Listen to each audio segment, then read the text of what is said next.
think that if we want to have a standing where people want to take what we say, we have to be consistent with what we have to make sure that what we do is consistent with what we say. Reserve the balance of my time. Gentleman from Ohio reserves the balance of his time. Gentlewoman from Florida. I will keep my time to close, so I'm just going to sit quietly. Gentlewoman from Florida reserves her balance of her time. Gentleman from California. Yes, Mr. Speaker, I'm pleased to yield 1 minute to my distinguished colleague and good friend who's been very active on these issues, the gentleman from New Jersey, Mr. Pallone. 1 minute. 1 minute to the gentleman from New Jersey. Thank you, Mr. Speaker and Mr. Berman. And I want to take issue with my colleague from Ohio. I don't think there is a comparison between the situation in Iraq and Iran, because it's become abundantly clear that Iran is pursuing nuclear weapons. And a nuclear Iran would not only threaten the United States, but democratic nations all across the globe. The legislation before us builds on the Comprehensive Iran Sanctions Act passed last Congress and imposes new and stronger sanctions. And this bill is the next logical step in U.S. policy to prevent Iran from acquiring nuclear weapons. The Iranian president, a Holocaust denier, has stated that a nuclear Iran would use the weapons at its disposal and has even called for the destruction of the State of Israel. And I don't think we can let a nuclear Iran become a reality. I would urge my colleagues to vote yes on H.R. 1905, and I yield back. Gentleman from New Jersey yields back. Gentleman from California reserves. Gentleman from Ohio. I would ask how much time is remaining. The gentleman from Ohio has 6 minutes. I would, Mr. Speaker, 6 minutes? 6 minutes. I would respectfully suggest to my friend from New Jersey that the certainty that Congress had in the debate in 2002 of October with respect to Iraq is very much parallel with the certainty that some of my friends here have about not only Iran's intention to have a bomb, but an intention to use it. That's why we need diplomacy. That's why the provisions of this bill in Section 603C, which says U.S. government employees can't have any contact with Iranians, is really upside down. We have to, of course I'll yield to my friend. I appreciate that very much. Just on this one issue, there is nothing in this bill that prohibits Americans from having contact with Iranians. There is nothing in this bill that prohibits the President of the United States or his Secretary of State or such other emissaries or agencies he chooses from engaging diplomatically on the issue of ending Iran's nuclear weapons program. Well, I would not support a bill that prohibited that, because... Well, I'd like to reclaim my time, and reclaiming my time, I would assert to my friend, unless that Section 603C was stripped from the bill, and that was added in committee. Was it stripped from the bill? Would the gentleman respond? No, the Section 603 was not stripped from the bill, and Section 303, reclaim, not yielding, and I appreciate that, does not prohibit the administration from engaging diplomatically on this issue. I reclaim my time. I mean, the very clear and plain reading of that is that no U.S. government employee, perhaps the President's not restricted, which is good for the gentleman to say, but the fact is it says no U.S. government employee. I reserve the balance of my time. The gentleman reserves the balance of his time. At this time, the Speaker needs to make a time correction. Gentleman from Ohio, his remaining time is 2 minutes. Gentleman, how much? 2 minutes. Okay. Gentleman from California. Definitely reserve. Yeah, Mr. Speaker, could I think I'm the last speaker on my side of our side that intends to speak on this issue. How much time? Gentleman from California has 1 minute remaining. And gentleman from Ohio has the chairman of the committee, the gentlelady from Florida, has the right to close. Am I correct in that assumption? So, yes. Yes. Yes. And I assume the gentleman from Ohio, if I ask through the chair, is the last speaker on his... Correct. All right, then, in which case I yield myself the balance of my time. Gentleman from California is recognized Thank for you. 1 minute. Again, I'd like to repeat.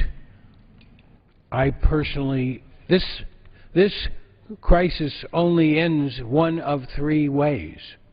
Iran gets a nuclear weapons capability, and don't listen to straw men arguments. No one is saying today Iran has a nuclear bomb, but the IAEA has made it perfectly clear they are pursuing a nuclear weapons capability, and once they have that capability, they throw out the inspectors, they shut off the cameras, and they get the bomb. Either we stop them from getting the bomb, we have a military confrontation, or we have a diplomatic resolution where they end their nuclear weapons program through diplomacy. The provision the gentleman cited does not prohibit diplomacy by the President or his emissaries. Time will not permit me to read the statute itself right now, but I could be happy to show any of my members why diplomacy is still allowed. And this is not a unilateral effort. This administration and this Congress working with them have pursued a multilateral effort to bring the international community to stop Iran from getting a nuclear weapon. We will continue to do that, and I yield back. Gentleman's time has expired. Gentleman from Ohio. I yield myself 1 minute. Gentleman is recognized for 1 minute. I'm quoting from an article in The Hill here, which says that this section that I cited earlier, Section 601, would prohibit U.S. government employees in any official or unofficial capacity from contacting anyone who's affiliated with the Iranian government who presents a threat to the United States or is affiliated with terrorist organizations. Now, look, if you want to stop war, you have to have communication with people. I mean, if you look back to the Cuban Missile Crisis, which was one of the gravest crises of the 20th century, it was the fact that the United States and Russia were able to engage in a communication. So we have to be very careful that we don't pass any kind of a law that would restrict not just First Amendment rights, not just freedom of association, but would restrict the basic kind of diplomacy that's used, because everyone here knows that diplomacy is not just leaders talking to leaders. There's all kind of backdoor diplomacy that goes on, and I think that that needs to be taken into consideration. Reserve the balance of my time. Gentleman reserves. Gentlewoman from Florida.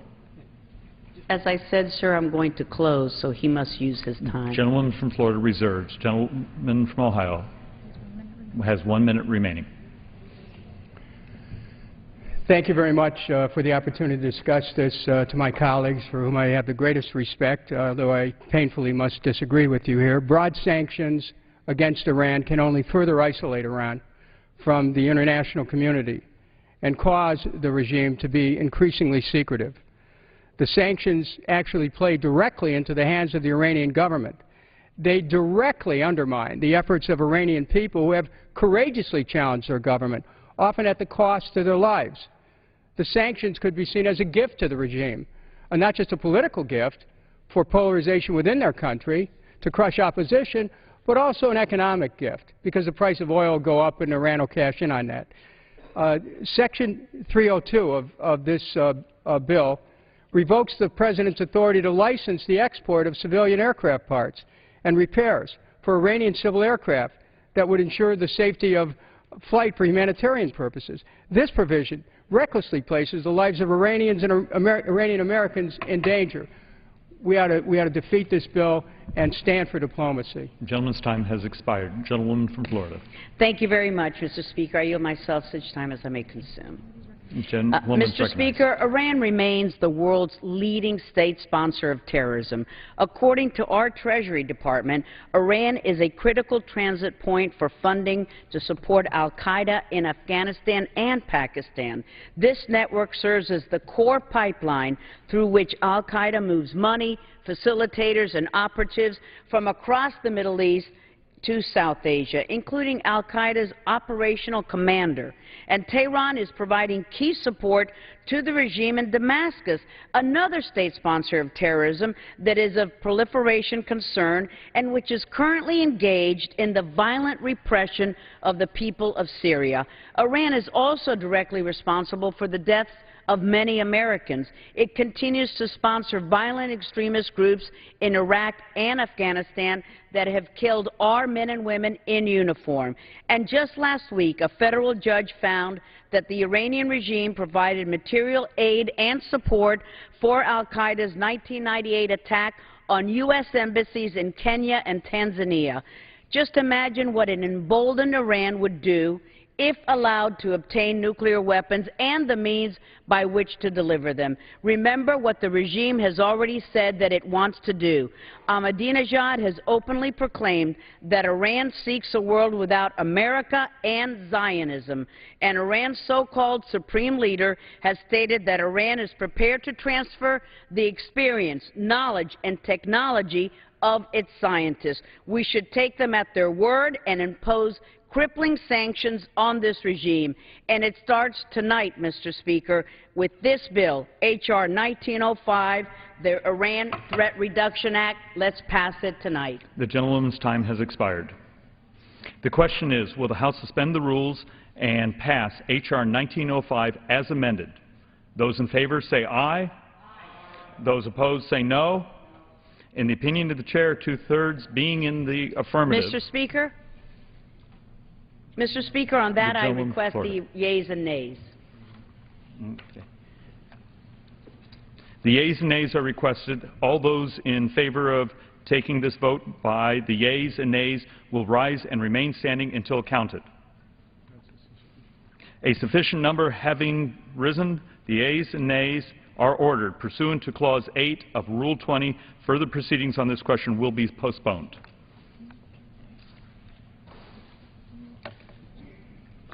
For what purpose does the gentlewoman from Florida seek recognition? Thank you, Mr. Speaker. I move that the House suspend the rules and pass H.R. 2105 as amended. The clerk will report the title of the bill. H.R. 2105, a bill to provide for the application of measures to foreign persons who transfer to Iran, North Korea, and Syria certain goods, services, or technology, and for other purposes. A gentleman from I rise to claim time in opposition. Does the gentleman from California favor the motion?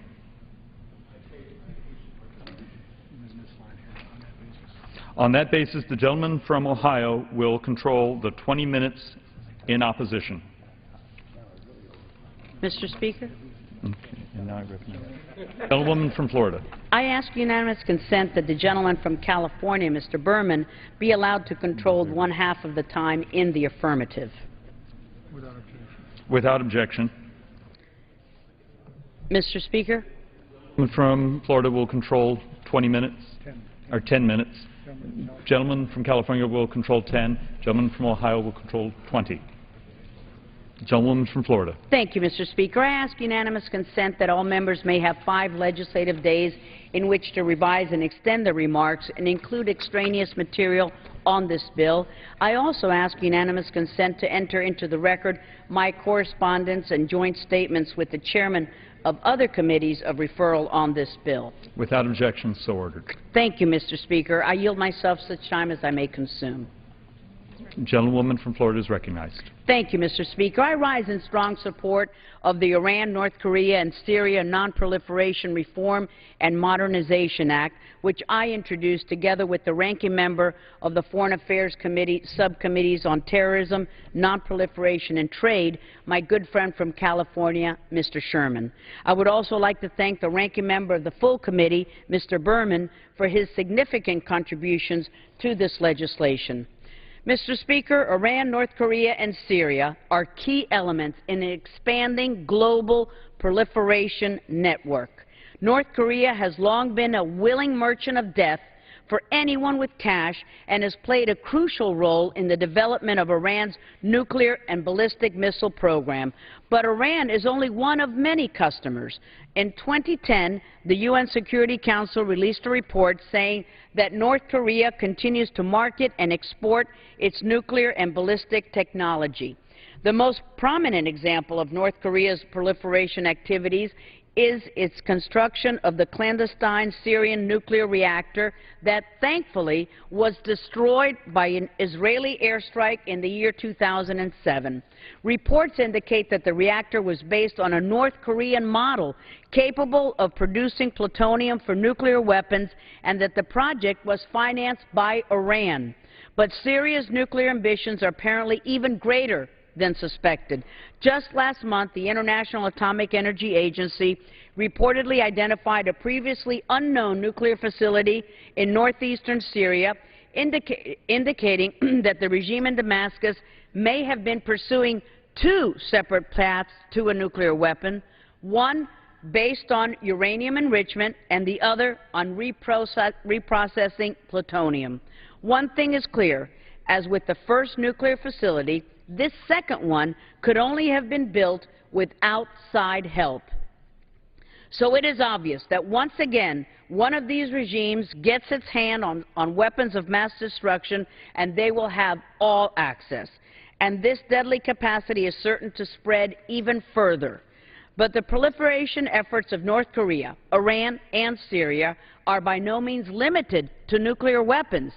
Theirs is an active trade between these countries in advanced conventional weapons as well, including ballistic missiles.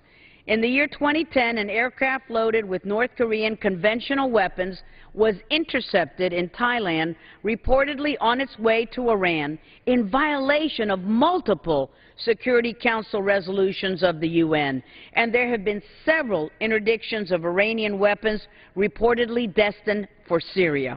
Clearly, these represent just the tip of the iceberg. These weapons are not intended to be placed in storage.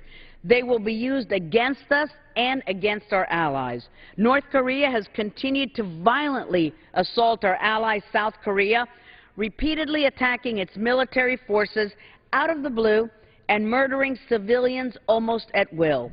And it is throwing vast resources into developing weapons capable of striking U.S. targets, the latest being a mobile intercontinental ballistic missile, which could eventually be added to its list of items for sale.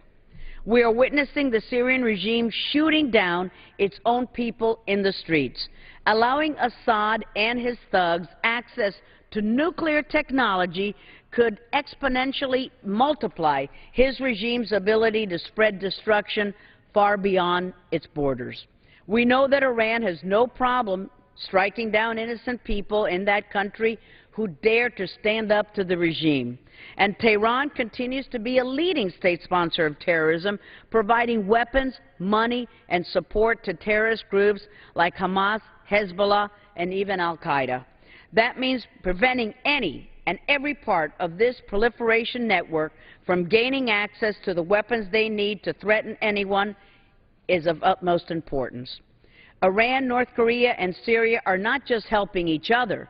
Much of the progress they have achieved on the array of weapons programs is thanks to the assistance from other foreign sources. The most recent report of the IAEA on Iran revealed that Iran has been engaged in extensive efforts to develop nuclear weapons and that these efforts include acquiring equipment, materials, and information related to nuclear weapons development. It stated that Iran has also actively been working on a design for a nuclear weapon, including testing components. Finally, the IAEA report revealed that Iran has received crucial help on its nuclear weapons design from foreign experts. Just 2 weeks ago, on December 2nd, Russian officials were quoted in news reports admitting that Russia had supplied Syria's Assad with cruise missiles. According to news reports, Israel fears the cruise missiles could fall into the hands of Hezbollah militants in neighboring Lebanon. Just think of all of the countries that have been named in these short remarks. China is not far behind, as the recent reports of the U.S.-China Economic and Security Review Commission indicates. The China Commission report emphasizes the enormous damage to U.S. interests being done by China's massive sale of weapons to Iran, including short-range cruise missiles. H.R. 2105 seeks to cut off the supply networks to Iran, to Syria, and to North Korea. It updates and strengthens measures to prevent the proliferation of goods, services, and technology relating to nuclear, biological, chemical, and other advanced weapons, such as ballistic missiles. It expands sanctions on individuals, on businesses, on countries engaged in assisting proliferation, embracing financial transactions, properties, and visas, among many other penalties. It also imposes restrictions on nuclear cooperation with countries that are assisting the nuclear programs of Iran, North Korea, or Syria, because no country that is helping an enemy of the United States should receive any help from us. But it is not enough to put these laws on the books. They must be fully implemented and consistently enforced if they are to have the intended effect. I call upon the President to use the tools that Congress is giving to him to stop these countries from spreading their instruments of destruction even further. North Korea has already detonated 2 nuclear devices. Iran is getting closer to a nuclear weapon every day. Syria is following in its footsteps. Their stockpiles of weapons of mass destruction are growing as their ballistic missile capabilities are growing, and their arsenals of other advanced weapons are being made available to enemies of the U.S. and its allies. We must act decisively to end this threat before it spreads even further. I strongly urge my colleagues to support this bill, and I reserve the balance of our time. Gentlewoman reserves her time. Gentleman from Ohio. We're rapidly moving from Iran sanctions to sanctioning the world here. I stand in support of nonproliferation. I think that that this country should be leading the world towards nuclear abolition. Let us not forget that when the Soviet Union fell, there was one country that got rid of its nuclear weapons, Ukraine. And Ukraine today, while there's political problems there, they still stand strong as a community, as a nation among nations, for having taken that direction. We need to be encouraging the nations of all the nations of the world to get rid of their nuclear weapons. But if we don't do that, and we instead say, we will keep our nuclear weapons, and a half a dozen other nations and more can keep their nuclear weapons, but you cannot have nuclear weapons. Actually, what we're doing is we're setting the stage for more proliferation. It's the inconsistent U.S. policy on nuclear proliferation that has actually brought us to this moment. So I have a great deal of sympathy for my colleagues who don't want to see more nuclear proliferation among certain nations, but I would ask them to join me in taking a stand for nuclear abolition among all nations. I reserve the balance of my time. Ohio reserves the balance of his time. Gentleman from California. Thank you, Mr. Speaker, and I yield myself 2 minutes. The gentleman is recognized for 2 minutes. Mr. Speaker, INCSNA, enacted in the year 2000, has forced the United States government to review all intelligence for credible evidence regarding sensitive transfers of goods and services related to WMD, missiles, or conventional weapons, and made such transfers sanctionable acts.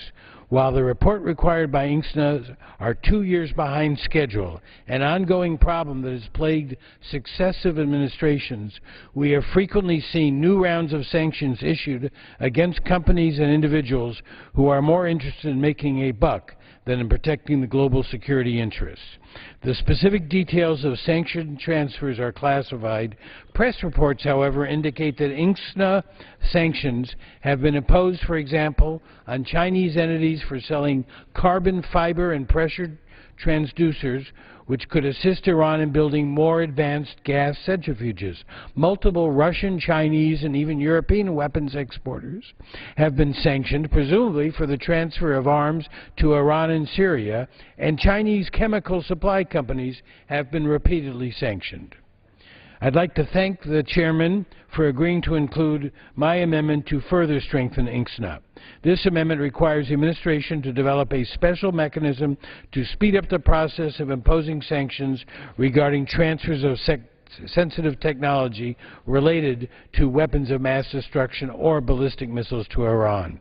In addition, the amendment requires the President to publicly identify those countries that are allowing such transfers of sensitive technology to occur despite repeated requests by the U.S. government to prevent such activities.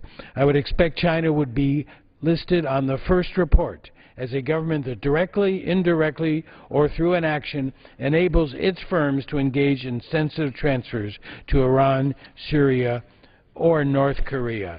Mr. Speaker, I support this bill, urge my colleagues to do the same, and reserve the balance of my time. One reserves the balance of his time. Gentleman from Ohio. I will once again yield time to a colleague who I may disagree with, but he's entitled to 3 minutes. And I will yield 3 minutes to Mr. Sherman of California. Gentleman from California is recognized for 3 minutes. I thank the gentleman from Ohio for his generosity, especially because he'll probably disagree with most of what I have to say.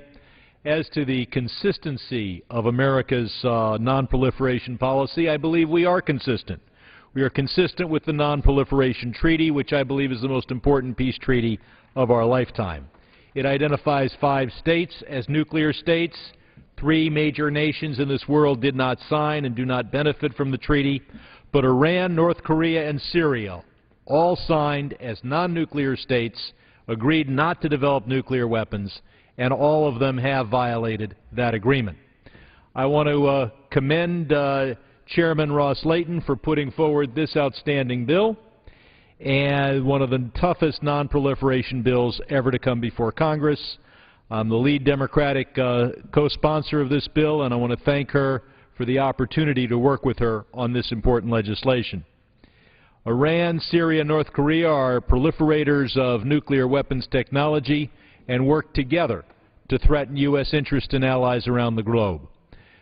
This bill includes an important provision that I put forward in a bill I introduced in May of 2009.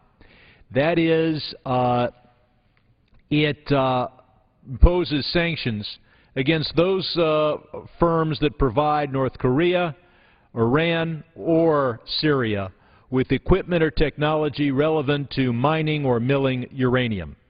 Iran, in particular, is facing a uranium shortage and has been searching for foreign sources of uranium, as well as trying to improve its own domestic capacity to mine uranium. Under this bill, anyone who assists that effort would be subject to penalties. This bill includes other very important provisions. The U.S.-China Economic Security Review Commission identified a loophole in current law that arguably exempts from sanctions Chinese companies that are providing short-range anti-naval cruise missiles to Iran. I think it's critically important that we protect our naval crews, especially when Iran has recently conducted exercises to game the possibility of shutting the Strait of Hormuz, which is so critical to world oil supplies. We need to do everything we can in this Congress to protect our naval crews from Iranian weapons acquired from China. Also, following on the shipping sanctions that have been put into place against Iranian shipping firms, this bill would go further. It effectively bars from any U.S. port any ship that has visited North Korea, Iran, or Syria in the last 2 years. The bill would also close a loophole in existing sanctions. It would require that sanctions be imposed on the parent entity when one of its subsidiaries engages in sanctionable activity. I'll yield the gentleman another minute. I thank the gentleman. Again, this is one of the strongest, perhaps the strongest, non-proliferation bills to come before Congress. I urge its adoption. And I yield back to the gentleman from Ohio. Gentleman yields back. I reserve the balance of my time. Gentleman from Ohio reserves. Gentlewoman from Florida. The right to close, so I will just sit down. Gentlewoman from Florida reserves the balance of her time. Gentleman from California.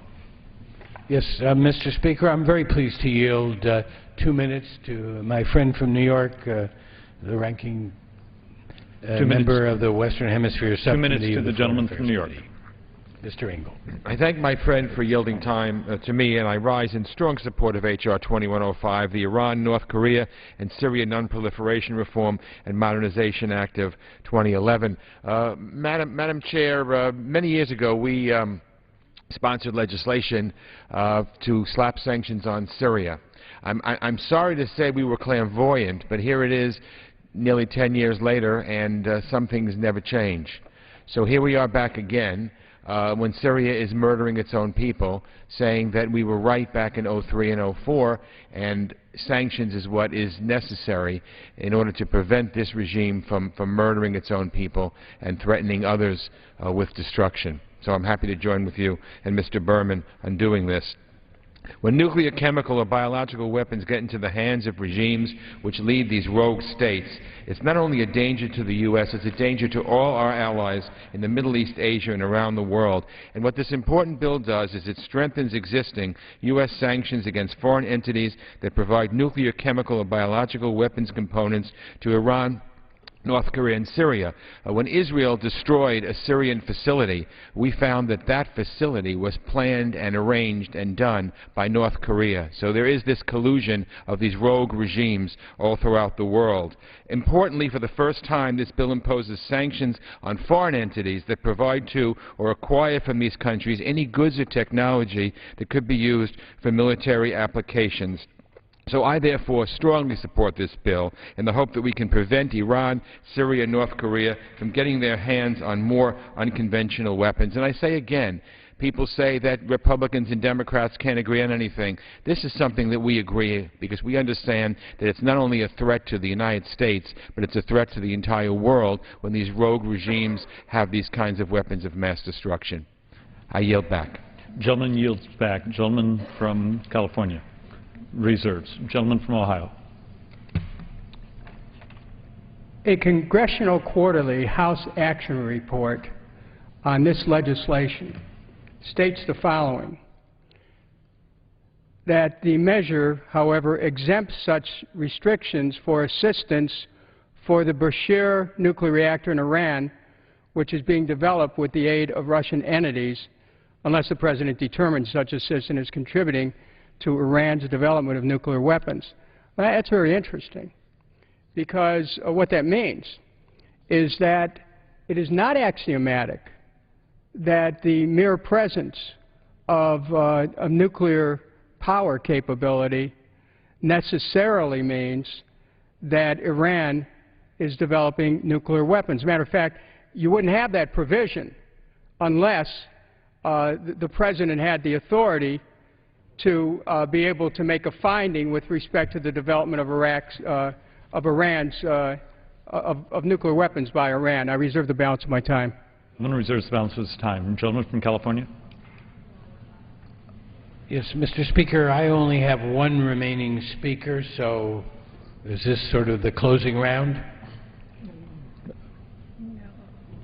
Yes. Okay. I'm very pleased to yield 2 minutes to the former member of the House Foreign Affairs Committee, a member of the Appropriations Committee, the gentleman from California, Mr. Schiff. Gentleman from California has yielded 2 minutes. I thank the gentleman for yielding, and I want to thank the chair and ranking member for all the leadership on this issue. I rise in support of both the Iran Threat Reduction Act as well as the Iran, North Korea, Syria Nonproliferation Reform and Modernization Act. Both of these bills have at their heart and core the same purpose, and that is to prevent some of the most dangerous terrorism-sponsoring and proliferating nations like Iran and North Korea and Syria, from taming a nuclear weapons capability or proliferating that capability. Now, why is that so important?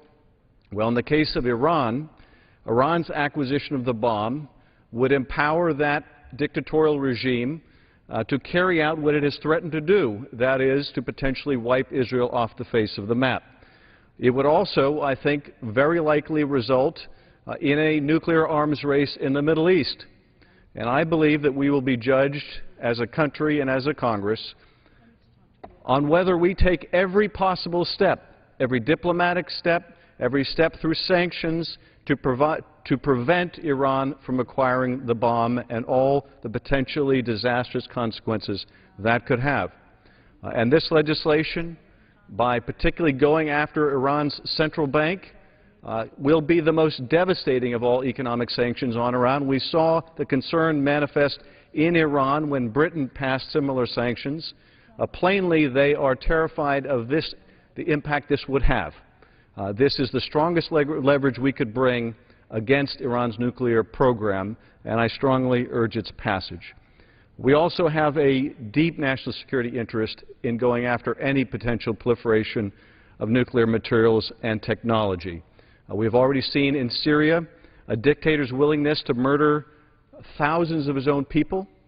We have also seen a regime in Damascus willing to engage in a surreptitious nuclear program in violation of international law and agreement. Gentleman's time has expired. Passage of both bills, and I yield back.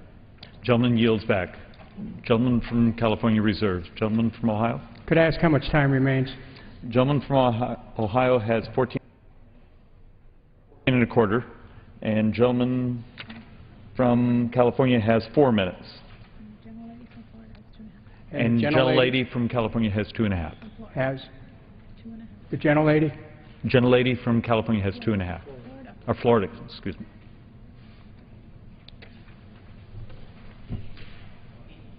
I yield myself such time as I may consume. Gentleman from Ohio is recognized.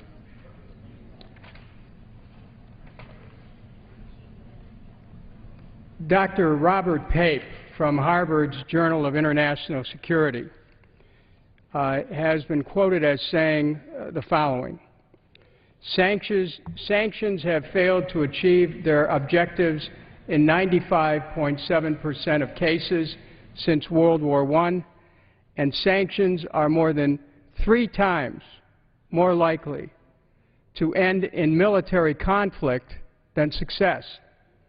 So what we have here is that sanctions inevitably equal a failure of diplomacy, and war becomes a failure of sanctions. So we must ask ourselves, while we stand here for non-proliferation, something that I agree with, how do we stop the non-proliferation of war?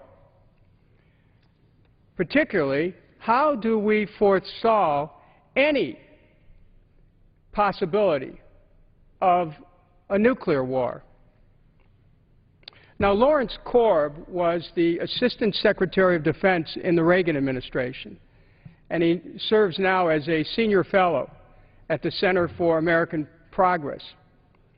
Last month, he submitted an article to the Plain Dealer in Cleveland, and I want to quote from it because it's relevant not only to this debate, but it is relevant to the economic stress this country is feeling right now. He says that since the second term of the Reagan administration, nuclear weapons have been of declining strategic relevance, but our budget barely reflects that.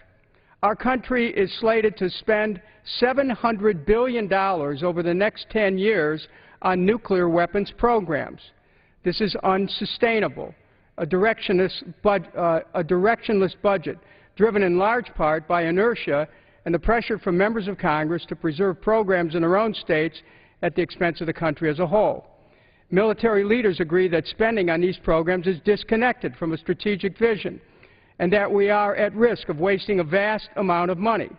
General James Cartwright, former Vice Chairman of the Joint Chiefs of Staff, has argued we haven't really exercised the mental gymnastics, the intellectual capital on what is required for nuclear deterrence yet.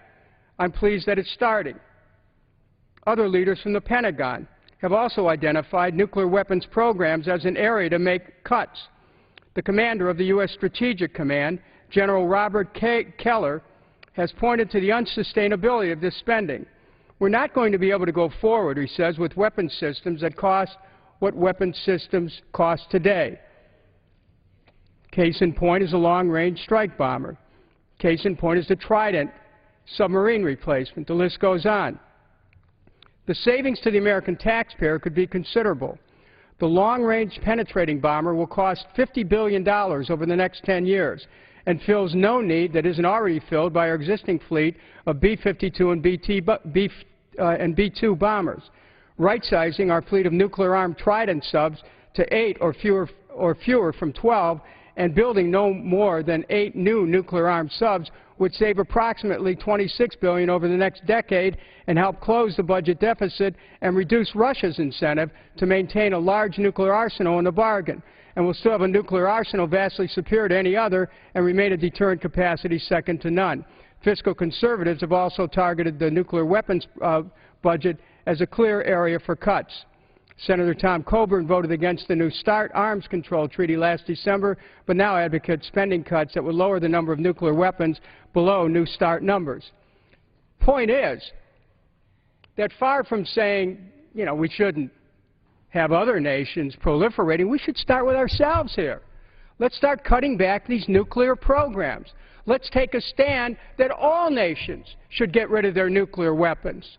Let's move forward to see what a world would look like without nuclear weapons, instead of just saying, well, there's some nations that shouldn't have nuclear weapons. I want to ask how much time remains. The gentleman from Ohio has 9 3/4. I want to yield myself 5 minutes, an additional 5 minutes. The gentleman yields himself 5 minutes. One of the most troubling aspects of this legislation is, and it may be, you know, the area of the legislation that has not received much attention, but it needs to have attention right now. And that is that this legislation puts this country at odds with Russia in a way that I think is actually against the interest of world peace. It goes on to call out the Russian Federation specifically with respect to saying that they're assisting these nuclear programs. This really is in a sense, it's a confession of how far away we've gone from the mark of START 1 and START 2, about how far we've gone away from that time when President Reagan met with Premier Gorbachev to talk about what we can do to start to build down these nuclear weapons. You know, I remember when Vladimir Putin, who is now, you know, being reviled, when Vladimir Putin made the offer to President George W. Bush to start to get rid of nuclear weapons. And unfortunately, his efforts were rebuffed. We should be engaging Russia directly on getting rid of nuclear weapons. Instead, what we have here is a restriction on payments in connection with the International Space Station. That's in here. You know, remember the International Space Station was the centerpiece of U.S.-Russia cooperation. We held that out as proving that we can work together on Earth as it is in heaven. We showed that that space station was the platform for cooperation and peace between Russia and the United States. What we're doing here is that we're saying that, in effect, all extraordinary payments in connection with the International Space Station to Russian Aviation and Space Agency, any organization or entity under the jurisdiction or control of Russian Aviation and Space Agency, would basically be restricted. Now, would the gentleman yield just on this question? Of course I'll yield. I appreciate that. 2 points just on this issue. One is the language the gentleman originally read with respect to Russia was amended out of the bill in committee. Well, I thank the gentleman for pointing that out. Okay. Secondly, this language with respect to funding on of the Russian flights to the space station is an extension of the authority, not an elimination of the authority to engage and provide funding for that purpose. So I understand why why the gentleman said what he did, but in reality... I'm asking you, when you say this was amended out, was it amended out with respect to the citation of the Russian Federation yes. and as well as the section which spoke directly to the restrictions on the payments? The restrictions on payments is an extension of time and also has a waiver. The first reference to Russia was eliminated from the bill. Okay, I appreciate you pointing that out, but I would ask my friend if he would yield to a question. Yes. Does this legislation, or does it not, have a reference to the International Space Station and Russia? Is there a reference yes. to it? And is there any kind of restrictions being placed on Russia with respect to payments in connection with the International Space Station? All right. There is language in the bill with respect to restrictions. There is a waiver in the bill for those restrictions, and there is an extension of non-applicability of those provisions until 2020. So this, I understand many differences with this bill, but on that one... But I would respect to you, I would reclaim my time and respectfully suggest to my friend from California that even if you're extending the applicability, look, Russia's... Non-applicability. The non-applicability, you know, our friends in Russia will read this as being an attempt to try to put Russia in a position where we are forcing them to put at risk the International Space Station if, in fact, they wish to have a different kind of diplomacy than we have. Gentleman from Ohio's time has expired. Gentleman from California.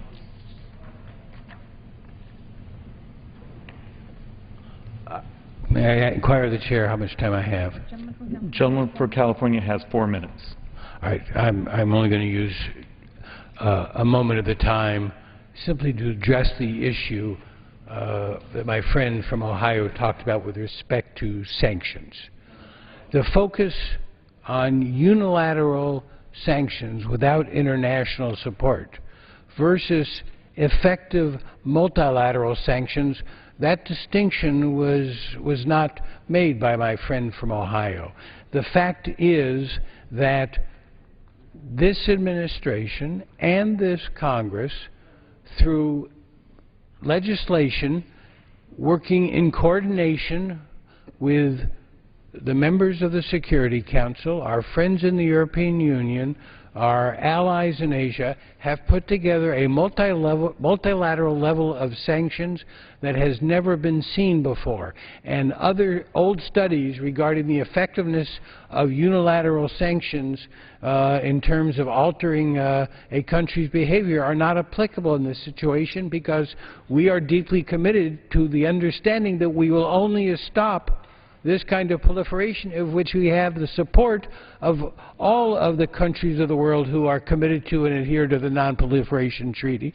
And I'd suggest with that that I should yield back the balance of my time. Gentleman from California yields back his time. Gentleman from Ohio. May I ask how much time I have left? Gentleman from Ohio has 4 3/4 minutes. And the gentlewoman from Florida, now from Florida, has 2.5 minutes. Does the gentlelady wish to close?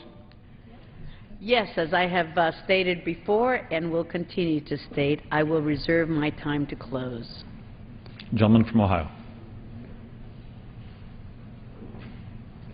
It's time for the United States as a nation to change its direction, to begin to see ourselves as a nation among nations, not a nation above nations, to begin to set aside war as an instrument of policy, to be sensitive to the power that we have so that we're not attempting to use our force in a way that would punish someone militarily who doesn't agree with us. The underlying premise that my friends here have of nonproliferation is something I agree with, but where we depart from agreement is where we're focusing on nonproliferation among only a few countries. I will say it again. We need a new direction in America. It's a direction where we stand for peace. Not the kind of peace which is some airy-fairy notion, and not just looking at peace as the absence of war, but as peace as an active presence and capacity we have to pursue the science of human relations and to be able to use diplomacy to get to a place where we all feel secure. But we don't have that today. So what we do is we try to find our security through straitjacketing other nations with sanctions that inevitably are bound to fail, and which inevitably turn the people of the countries who were sanctioning against us and help to strengthen the hands of the regime that's being sanctioned. We need to, as a nation, take a stand for nuclear abolition once and for all. We need to, as a nation, get rid of this idea that war is acceptable. We need to determine that we can get strength and be a strong nation through peace. Strength through peace is the approach that we ought to be taking. Have a national security strategy that involves strength through peace, and let our diplomacy, let our pursuit of diplomacy guide us in taking our relations with other nations to a new level. This isn't naive. I stood here challenging the war in Iraq, and I was right about that, and I can tell you that this Congress took a direction that wasted $5 trillion, the lives of almost 5,000 of our troops, tens of thousands of troops injured, a million Iraqis dead. Why don't we try diplomacy rather than sanctions? It's something that we really haven't tried, and it's time that we did. I yield back the balance of my time. Gentleman yields back. Gentlewoman from Florida is recognized. Has Berman yielded back? Thank you so much, Mr. Speaker. And now to close on this bill, I am so pleased to give our remaining time to the gentleman from California, Mr. Royce, who's the chairman of our Subcommittee on Foreign Affairs on Terrorism, Nonproliferation and Trade, and has been a leader on this sanctions legislation for a mighty long time. Mr. Royce, thank you. The gentleman from California is recognized for 2.5 minutes. Thank you, Mr. Speaker. Last week, we had a headline in the newspaper that I think underscores the importance of this legislation, and what that headline said was that North Korea is making a missile able to hit the United States. Now, the reason we're concerned about Iran's activities here in proliferation is because Iran announces they want to kill us. That tends to get our attention, and as a consequence, we begin to think, what could we do to sanction their central bank in order to make it very, very difficult for them to proceed down this road? Well, let's go back for a minute to this North Korea story, remembering already that we've seen North Korea proliferate and attempt to give nuclear capability to Syria. We've seen North Korea proliferate to Iran and Pakistan with their missile capabilities.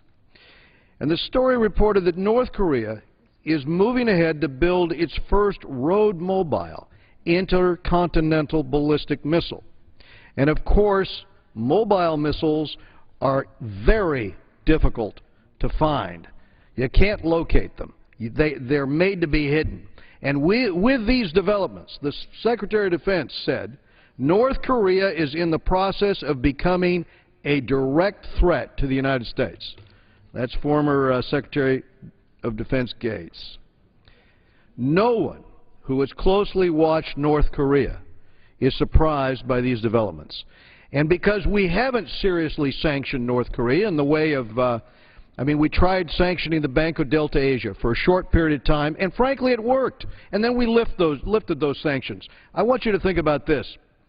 Pyongyang builds a nuclear reactor in Syria, no real consequences. North Korea unveils an advanced uranium enrichment plant, no real consequences. Kim Jong-il torpedoes a South Korean ship, no real consequences. Fully implementing this legislation could impose costs on North Korea or on Iran. But just as with the previous legislation, the administration isn't aggressively confronting this North Korean threat. Now, I'm going to share with you my concern over all of this. If history is a guide, we'll pass these bills. We'll take them up tomorrow. They'll pass out of the House by tremendous margins. Then we'll wait. We'll wait for the other body to act. Then the Obama administration will press for these sanctions to be scaled back, as it continues to do. And this is what happened last Congress, and my concern is that that is what happens here now. We've got to push this now. Thank you. All time has expired. The question is, will the House suspend the rules and pass H.R. 2105 as amended? All those in favor say aye. All those opposed say no. In the opinion of the Chair, two-thirds being in the affirmative, the rules are suspended. Gentlewoman from Florida. On that, I request the yeas and nays. The yeas and nays are requested. All those in favor of taking the vote by the yeas and nays will rise and remain standing until counted. A sufficient number having risen, the yeas and nays are ordered. Pursuant to Clause 8 of Rule 20, further proceedings on the question will be postponed.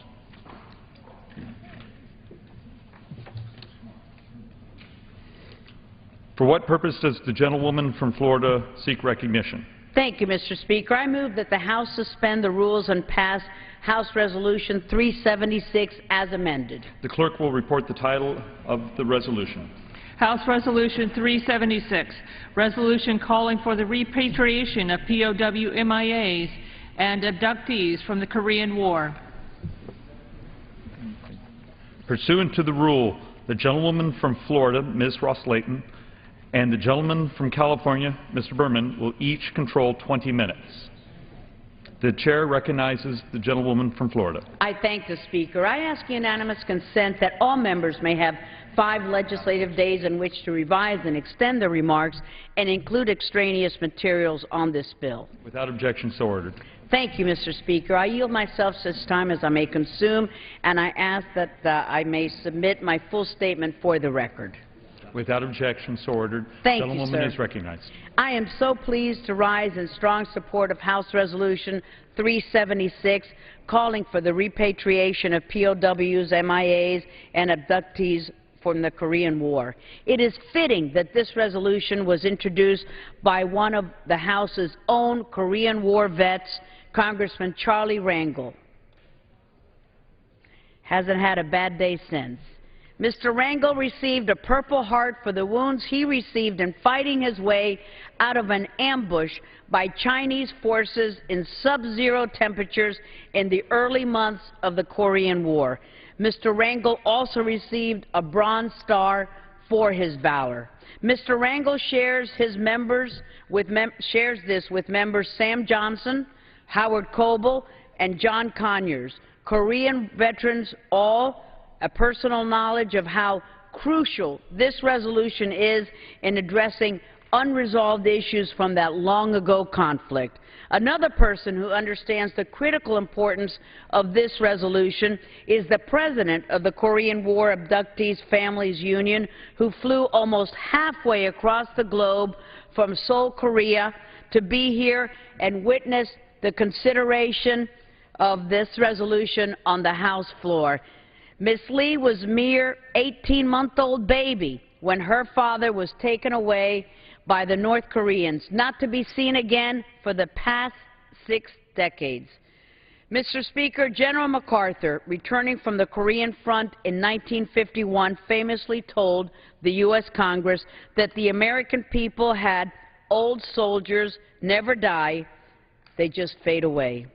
How sadly ironic that some of the old soldiers of the Korean conflict in which General MacArthur served have indeed faded away into a North Korean gulag.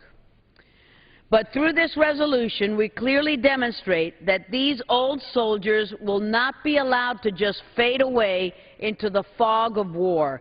This resolution reminds us that 8,000 Americans missing in action from Korea remain unaccounted for, and that an estimated 73,000 South Korean POWs were not repatriated and were held in North Korea against their wills. In addition, approximately 100,000 South Korean citizens were forcibly abducted by North Korea during the Korean conflict. The recent U.S.-North Korea agreement to resume the search for the remains of an estimated 5,500 U.S. soldiers lost inside North Korea is welcomed by American families, those who have endured 60 years of unresolved grief over the loss of their loved ones. It is our hope that the procedures for payment of the cost of the MIA recovery by our Department of Defense are more transparent than the delivery of suitcases full of dollars to North Korean generals, as was done in the past. We have also the highest respect for the Joint Prisoners of War, Missing in Action Accounting Command in Hawaii, which processes our soldiers' remains once they make that final journey home from Korea. I am certain that those who seek to identify remains are aware of Ronald Reagan's famous adage, trust but verify. And this applies doubly to North Korea. Let us not forget that only a few years ago, Pyongyang provided our Japanese allies with the purported remains of a 13-year-old schoolgirl abducted to North Korea many years before, which turned out to be bogus. We do not want to see any of our POW MIA families so cruelly tricked by North Korea. Pyongyang must come clean on its past armistice violations and war crimes by returning any remaining POWs and MIA remains and abductees to their waiting loved ones. By adopting this important resolution, the House will not only recognize the valor of those who served during the Korean War, like Mr. Rangel before us, but will honor those who serve today on the Cold War's last frontier along the DMZ. I strongly urge all of my colleagues to support this important resolution, and I reserve the balance of my time, Mr.